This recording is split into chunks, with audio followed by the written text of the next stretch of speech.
Hello, everyone. So, today we'll be talking about the factors that influence the attitude formation. So, coming to the first factor, which is on family and school environment. So, we know that, how our family and our school together are playing such a major role in shaping our attitude in the most crucial initial years of our life. When we talk about family, we do have other family members also, the immediate family members, the extended family relatives, and of course, we have school, which is our second home. So, definitely, when we talk about both these two, they are basically shaping our attitude. We are learning so much from our immediate family members, from our school. We are picking up so many things. We are definitely learning attitude, and that happens through association, which is by means of forming a link or connection wherein we develop either a positive or a negative attitude, and definitely also through rewards, and also through punishments, and for that matter even through modeling, which is all about observing and learning.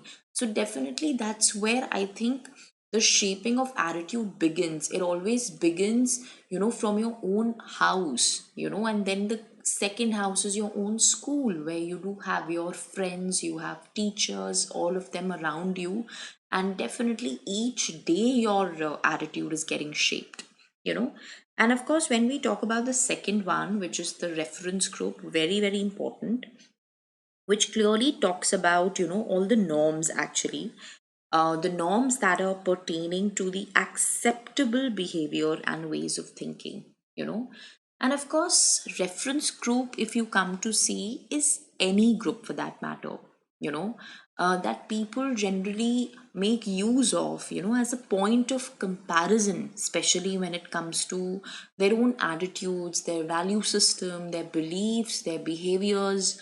So we do have a lot of reference groups. It could be, your parents, your siblings, your teachers, your peers. All these are nothing but reference groups.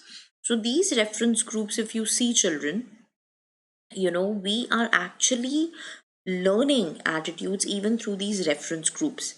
You have a lot of attitudes, that you tend to develop towards various topics, social groups, religious topics for that matter, politics, occupations, and so many other issues, and they are being developed through these reference groups, which I've just given examples to you. It is your family, your peer, it is to do with your teachers, your siblings. So these are small reference groups, and we are forming these attitudes, because of these reference groups also, and they are actually talking about the norms, basically, these reference groups, which are all about the acceptable behavior and the ways of thinking. And definitely when we come in touch, when we come in contact, we do form these attitudes towards various topics, and it is very very important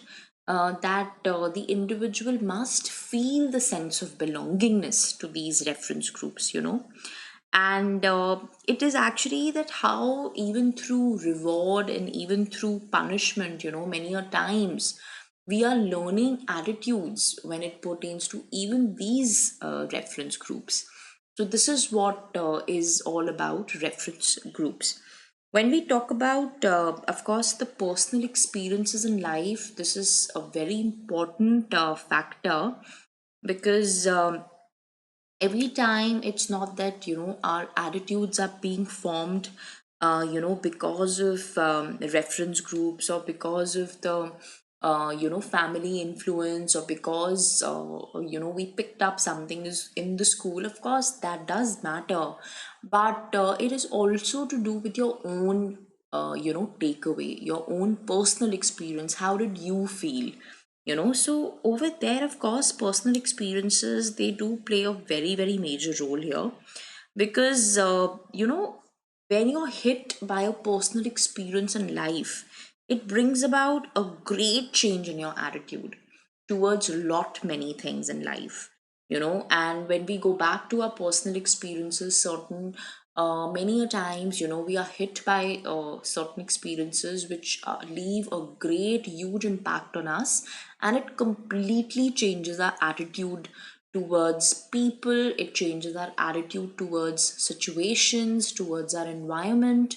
We can tend to become negative, we can also tend to become positive towards people, towards our society, towards certain event or topic, because we've gone through something in life. We have felt something in our lives, in a way, there are certain aspects which have greatly been, affected by these personal experiences, so to say. So, definitely, it is that impact which these personal experiences are leaving on the person, which leads to the formation of attitudes. When we talk about media related influences, very important. We know that these days media is playing such a big role. You have the visual media, the audio media, you have the internet that's crashing every day, with so much coming in every time. There's a new piece of information popping up, so definitely, even for that matter, your newspapers or your textbooks, or there are other many books available, and you do pick it up, and you tend to kind of in a way enlighten yourself, many a times. But definitely, when we talk about the three components of attitude are definitely getting affected here, whether it's your emotional side, whether it's your the thought process, whether it's your behavior, all of that is getting affected quite a lot because of the media related influences. And of course, media, if you see, can have its both pros and cons. It can lead to maybe a good or a bad impact on you, and definitely we do get a lot of information from it, and sometimes, nobody knows what is the kind of information that you're getting, what is basically the source of information. Is this information useful, or is it going to in a way impact us in a negative manner? So many times information is just flowing in, and it can affect us, bother us greatly. So and because of that information, our attitudes are getting shaped, they are getting influenced, and nobody can really control that, right? Because it's impacting each one of us in a very different manner. you know some might take it very strongly and it will hardly bother them, but some can take it too hard, and definitely their attitudes can take a drastic shift, a drastic change. So there's no control over that, of course.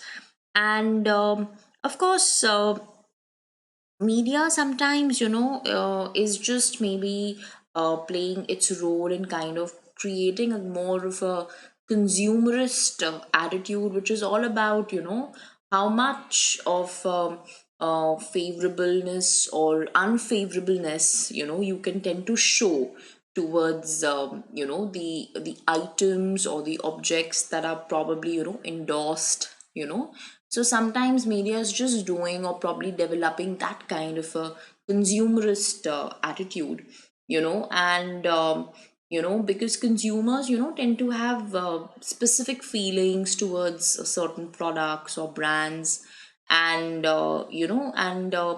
so it's also the media that's playing a major role in building that kind of consumerist attitude. Whereas also sometimes media can be, helpful in creating a positive attitude also, in a way to kind of build, social harmony or to do good to society. So it has both its sides, for that matter, both, the pros and cons. Yes, definitely, the media does have. So this was all about the factors that are influencing the attitude formation. Thank you so much.